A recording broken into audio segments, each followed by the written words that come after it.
casa na Rua dos Cedros era o tipo de lugar que todos evitavam. Não por causa de alguma lenda antiga ou histórias de fantasmas contadas por gerações. O motivo era mais simples e bem mais perturbador. Quem passava em frente sentia a mesma coisa.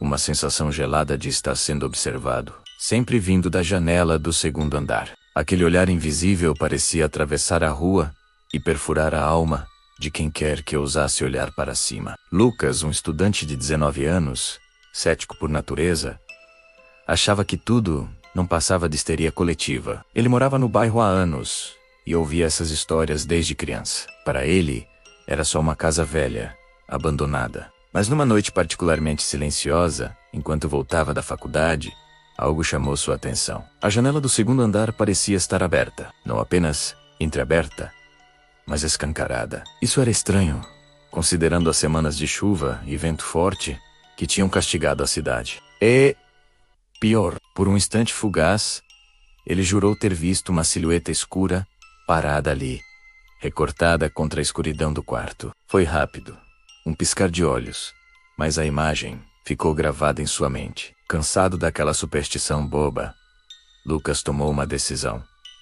No dia seguinte, ele entraria na casa e provaria para todo mundo, e para si mesmo, que não havia nada lá. E, assim, ele fez. A porta da frente, apodrecida, cedeu com um simples empurrão, liberando um cheiro forte de mofo e poeira. O interior era um caos. Móveis quebrados e cobertos por lençóis sujos.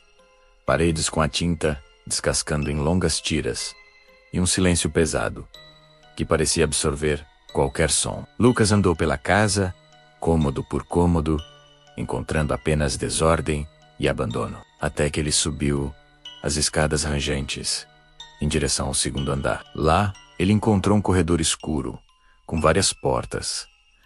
Todas estavam velhas e danificadas, exceto uma, a porta do quarto da janela.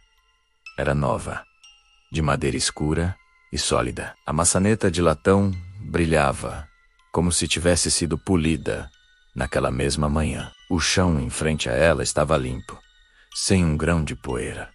Era como se alguém morasse ali, em segredo. Com o coração batendo um pouco mais rápido, Lucas girou a maçaneta e abriu a porta. O quarto estava impecável. A cama, perfeitamente arrumada, com um lençol branco. As cortinas de veludo vermelho pendiam pesadas ao lado da grande janela, a mesma janela que ele vira na noite anterior. Ela era enorme, de vidro único, e não tinha trinco ou trava, como se fosse feita para nunca ser fechada. Assim que Lucas deu um passo para dentro, um arrepio violento percorreu sua espinha. A temperatura pareceu cair drasticamente, e uma sensação opressora tomou conta do ambiente. Era como se o ar estivesse denso, pesado, como se algo estivesse no quarto com ele, respirando no mesmo ritmo que o seu. Foi então que ele percebeu. Ele se virou para a janela, esperando ver seu próprio reflexo assustado no vidro. Mas não havia reflexo dele. Ele via a cama, as paredes,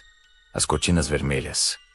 Tudo estava refletido com uma clareza assustadora. Mas o espaço onde ele deveria estar estava vazio. Lucas engoliu em seco, o medo começando a se transformar em pânico. Ele se aproximou devagar, o coração martelando contra as costelas. Ele tocou a superfície fria do vidro, olhando para o quarto refletido do outro lado.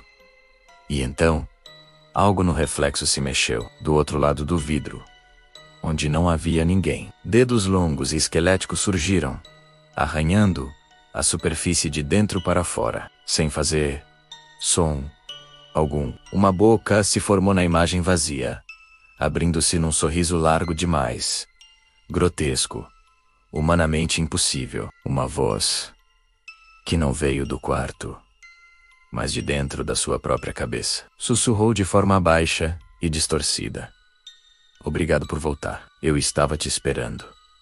Lucas cambaleou para trás, tentando gritar, mas o som morreu em sua garganta. Seus pés pareciam colados no chão. A figura no reflexo pressionou o rosto contra o vidro. Um rosto sem pele, uma massa de músculos vermelhos e dentes expostos, como se a carne tivesse sido arrancada. A coisa tocou o vidro por dentro, e o reflexo começou a escurecer, ficando preto, como tinta. A janela começou a vazar sombras. Uma escuridão espessa que escorria para o chão do quarto como sangue grosso. A porta atrás de Lucas bateu com um estrondo ensurdecedor. A janela começou a ranger, abrindo-se para dentro, para o mundo real. Do vidro agora negro, a criatura puxou metade do seu corpo disforme para fora, estendendo um braço retorcido em sua direção.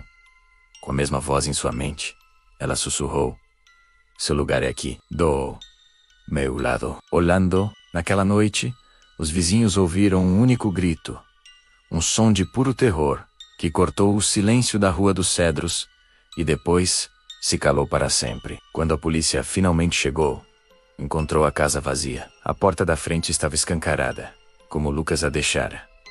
Mas no quarto do segundo andar, algo havia mudado. A janela continuava aberta. E o quarto estava, como sempre, impecável. Mas no vidro onde antes não havia reflexo, agora havia uma imagem. O rosto pálido e congelado de Lucas.